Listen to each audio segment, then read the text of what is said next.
রহমান জিকো বাংলাদেশের ফুটবল সমর্থকদের মাঝে এক সুপরিচিত নাম। যতটা না সুপরিচিত তার চাইতেও বেশি যেন আক্ষেপের নাম এই আনিসুর রহমান জিকোই। দীর্ঘদিন বাংলাদেশের জাতীয় ফুটবল দলের গোলবারের দায়িত্ব সামলেছেন। শুধুমাত্র সামলেছে বললেই ভুল হবে, খুব ভালোভাবেই কিন্তু সামলেছিলেন। দলকে নিয়ে গেছিলেন সাফের সেমিফাইনালে।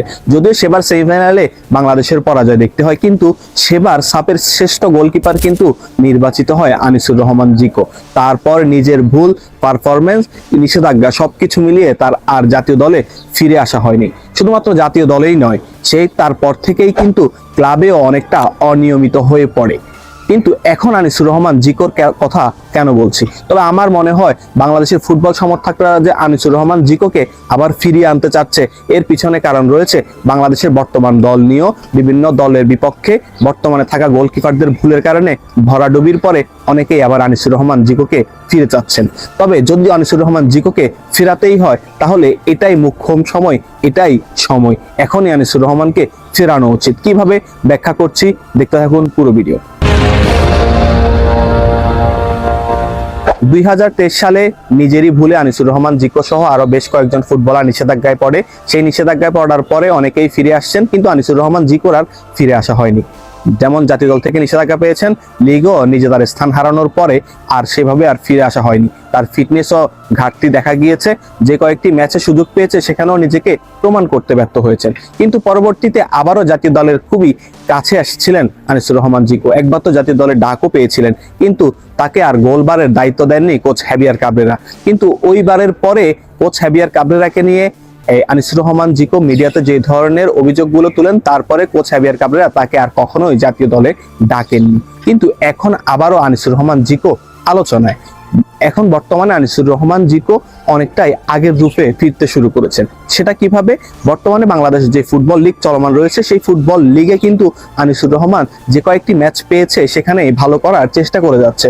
অর্থাৎ বোঝাই যাচ্ছে যে তিনি আবার নিজেকে ফিরিয়ে আনতে চাচ্ছেন। এই যে ফুটবল লিগ শুরু হওয়ার পূর্বে অনেকেই চেয়েছিলেন আনিসুর রহমান জিকো যেন বসুন্ধরা কিংস ছাড়েন, কেননা তার গেম টাইম প্রয়োজন। কিন্তু যখন দেখা গেল তিনি বসুন্ধরা কিংসেই থেকে গেলেন, অনেকেই হতাশ হয়েছিলেন তার এই থেকে যাওয়া দেখে। কিন্তু সর্বশেষ মেহেদী হাসান শ্রাবণকে ছাপিয়ে কয়েকটা ম্যাচে সুযোগ পান এবং এখনো পর্যন্ত যদি ভুল করে না থাকি বাংলাদেশ ফুটবল লিগে 9টি ম্যাচ খেলেছেন, যেখানে 3টি ক্লিন শিট রেখেছেন এবং পেনাল্টিও কিন্তু সেভ করার তার রেকর্ড রয়েছে এবারে। তো অন্তত এবার যে পারফরমেন্সের ধারা রয়েছে সেটা বলবো না একদম পূর্বের মতো, কিছুটা ফিটনেসের ঘাটতি লক্ষণীয়, কিন্তু সেটা যে মানে একেবারেই মন্দ তা কিন্তু নয়। যদি এখনো তাকে জাতীয় দলে ডাকা হয়, মানে আমি বলছি যে মার্চে বাংলাদেশের যে দুটি ম্যাচ রয়েছে, একটি হচ্ছে ভিয়েতনাম এবং অপরটি এফসি এশিয়ান কাপের বাছাই পর্বের ম্যাচ সিঙ্গাপুরের বিপক্ষে।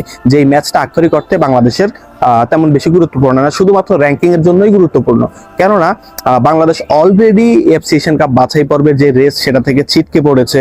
সো এই ম্যাচটাতে আসলে কোচ হ্যাভিয়ার কাবরেরা তার শেষ অ্যাসাইনমেন্ট হলেও বাংলাদেশের জন্য কিছু করে যেতে পারেন। কিভাবে? সেটা হচ্ছে কিছু প্লেয়ারকে সুযোগ দিয়ে দেখা। তার মধ্যে অন্যতম একজন হতে পারেন আনিসুর রহমান জিকো। সে যদি ক্লিক করে দেন আলহামদুলিল্লাহ, আর যদি ক্লিক না করে তাকে আরো হচ্ছে যে পরিচর্যায় রাখা এবং তাকে পর্যবেক্ষণে রাখা। যেহেতু তার মানে কোচের শেষ এই অ্যাসাইনমেন্ট, পরবর্তী কোচ যে আসবে সে যদি মনে করে না আনিসুর রহমান জিকোর মধ্যে ওই ধরনের পটেনশিয়ালিটি আছে, তাকে আসলে আবার ব্যাক করানো উচিত, তাহলে তিনি ব্যাক করাবেন। তবে এর চাইতে ভালো কোনো সময় আসলে আনিসুর রহমান জিকোর জন্য হতে পারে না। তিনি যেমন নিজের ফর্মে রয়েছেন, আবার হচ্ছে যে দলেরও এমন একটি মুহূর্ত যে টাইমে তাকে আসলে পরীক্ষা করা যায়। এবং বাকি যে গোলকিপাররা রয়েছেন তারাও কিন্তু হরহামেশা গোলবারের নিচে ভুলগুলো করছে।